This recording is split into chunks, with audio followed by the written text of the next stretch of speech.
பாண்டியன் வீட்டுக்கு பொண்ணு பார்க்க மாப்பிள்ளை வீட்டுக்காரங்க வர்றாங்க. பாண்டியன் வரவேற்பு கொடுக்கறாரு மாப்பிள்ளை வீட்டுக்காரங்களுக்கு. பாண்டியன் கேக்குறாரு, அரசி மாப்பிள்ளைய உனக்கு பிடிச்சிருக்காமா? மாப்பிள்ளை வீட்டுக்காரங்க சந்தோஷத்தோட இருக்காங்க, பொண்ணு சம்மதிச்சிரும்னு.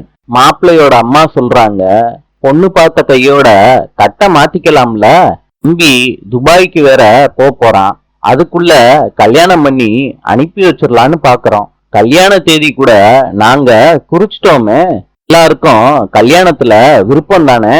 கேட்ட உடனே எல்லாரும் அதிர்ச்சி ஆயிடுறாங்க.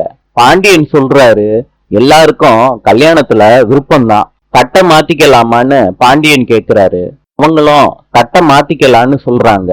2 பேரும் தட்டை மாத்திக்கிறாங்க.